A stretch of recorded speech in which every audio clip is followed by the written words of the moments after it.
Assalamualaikum warahmatullahi wabarakatuh. Guys, dalam sebuah pernikahan yang dilaksanakan oleh sebuah wedding organizer yang handal, pernahkah kalian perhatikan? Sebelum ijab kabul dilaksanakan, penghulu biasanya membimbing semua pihak yang terlibat di meja akad untuk beristighfar. Astagfirullahaladzim alladzi la ilaha illa huwal hayyul qayyum wa atubu ilaih. Dan guys, ternyata ucapan istighfar atau beristighfar itu memiliki makna, memiliki karomah yang teramat sangat banyak. Rasulullah SAW bersabda bahwa barang siapa yang senantiasa beristighfar kepada Allah, maka Allah akan menggembirakan dalam kesedihannya dan melapangkan dari kesempitannya, serta memberi rizki dari arah yang tidak disangka-sangka.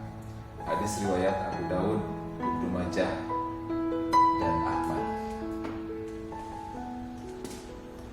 Ahli hadis ataupun juga seorang imam yang saya sebutkan barusan, Ahmad bin Hanbal, yang biasa kita kenal sebagai Imam Ahmad, yang hidup sekitar tahun 780 atau 780 Masehi sampai dengan 855 Masehi di Baghdad, pernah memiliki sebuah cerita yang teramat sangat menarik dan penuh dengan hikmah mengenai istighfar ini.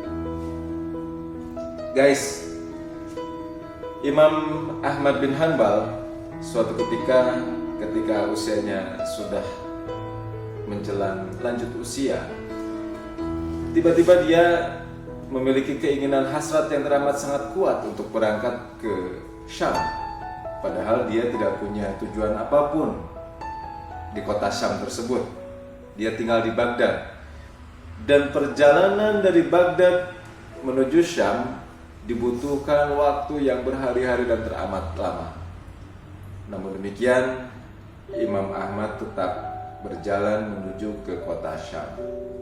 Sampailah di kota Syam, Imam Ahmad melaksanakan sholat zuhur, kemudian dia langsungkan dengan membaca Quran untuk menuju ke asar. Dari asar sampai maghrib, beliau pun tetap membaca sambil berzikir. Dari maghrib menuju isya, dia pun tetap berzikir di masjid tersebut. Dan tibalah ketika sholat isya selesai, Imam Ahmad bin Hanbal oleh pengurus masjid ini dipersilahkan untuk keluar. Padahal siapa yang tidak mengetahui kebesaran nama Imam Ahmad? Tetapi karena pada saat itu orang hanya mengenal nama tanpa melihat, tanpa kenal dengan wajahnya, jadi si pengurus masjid ini dengan berani untuk mengusir Imam Ahmad. Wahai fulan, wahai syekh, wahai sepuh, silakan Anda keluar dari masjid ini karena masjid ini akan kami kunci. Imam Ahmad mengatakan, bisakah saya untuk semalam ini saja tidur di sini? Si penjaga masjid pun mengatakan, tidak, silakan Anda keluar.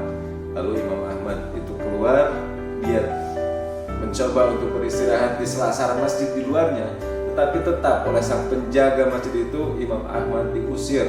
Imam Ahmad bin Hanbal yang diusir. Lalu karena Imam Ahmad ini seorang yang besar, legowo, dan keilmuannya pun cukup dalam, beliau keluar dari masjid tersebut tanpa merasa apapun juga.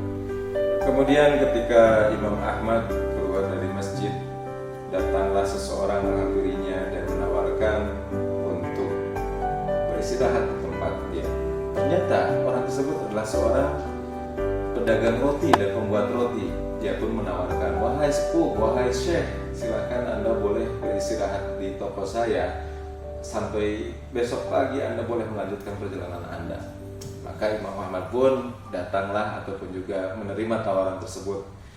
Selama dia bermalam di toko si orang tadi, karena orang tadi pun juga ternyata seorang pembuat roti, Imam Ahmad sambil terus berzikir. Dia melihat si pedagang roti ini terus membuat roti, adonan roti, sambil dari mulutnya terucap astagfirullahalazim, astagfirullahalazim, astagfirullah. Sejurus kemudian tengah malam Imam Ahmad juga mencoba penasaran untuk melihat apakah yang dilakukan oleh pria tadi, yang si pedagang roti itu. Pria tadi masih terus menguleni dan membikin rotinya sedemikian rupa sambil terus dari mulutnya terucap astagfirullahalazim, astagfirullahalazim. Hingga subuh Imam Ahmad masih mendengar si pria tadi mengatakan atau beristighfar kepada Allah. Dan tibalah keesokan harinya, Imam Ahmad pun sebelum berpamitan mencoba untuk bertanya kepada si pria tadi, "Wahai fulan, terima kasih saya telah diberikan tempat untuk beristirahat di sini. Tapi saya ingin bertanya, seharian semalaman engkau terus beristighfar, gerangan apakah yang kau rasakan, atau apakah yang kau harapkan, atau pengalaman apa sehingga engkau selalu mendawamkan istighfar tersebut?" Kemudian si tukang roti tadi mengatakan, "Ya Syekh, sepanjang yang saya rasakan, dengan beristighfar banyak kemudahan-kemudahan yang saya dapatkan, dan Allah banyak mengijabah apa doa-doa saya." Lalu Imam Ahmad pun bertanya kembali, "Lalu apakah ada satu hal yang belum diijabah oleh Allah dari doa-doamu?" Kemudian si pedagang roti ini pun mengatakan, "Ada. Sampai saat sekarang saya sangat ingin bertemu dengan seorang ulama besar, seorang ulama yang memang keilmuannya sudah diakui, dan saya sangat-sangat ingin berguru kepadanya dan ingin bertemu kepadanya." Lalu Imam Ahmad pun bertanya, "Siapakah gerangan yang ingin kau ketemui?" Dan si tukang roti ini mengatakan, "Saya sangat ingin bertemu dengan seorang yang bernama Imam Ahmad bin Hambal." Seketika itu pula Imam Ahmad meneteskan air matanya. Subhanallah, Masya Allah, Ya Allah, Allahu Akbar. Kira-kira demikianlah yang keluar dari mulut Imam Ahmad. "Wahai fulan, ketahuilah akulah yang engkau maksud. Akulah Ahmad bin Hambal, atau yang orang lebih kenal sebagai Imam Hambali. Akulah yang selama ini engkau ingin temui. Subhanallah, Masya Allah, segala sesuatu Allah mentakdirkan aku datang ke sini dan beristirahat di masjid tadi, dan Allah mentakdirkan aku diusir dari masjid tadi, dan Allah mentakdirkan aku untuk datang ke sini untuk menemuimu, dan Allah telah mengkabul semua doa-doamu berkat istighfar." Masya Allah. Oleh karenanya guys, marilah kita di masa-masa yang sulit ini jangan pernah putus untuk selalu mendawamkan istighfar. Dan dalam salah satu hadis yang lain dikatakan pula bahwa Rasulullah SAW dalam satu hari tak pernah kurang beristighfar dari 100 kali. Sehari tidak pernah kurang beristighfar 100 kali. Guys, saya dari D2 Fotografi dan The Balbi Group. Tetap bahagia, tetap semangat, tetap berkarya. Wassalamualaikum warahmatullahi wabarakatuh.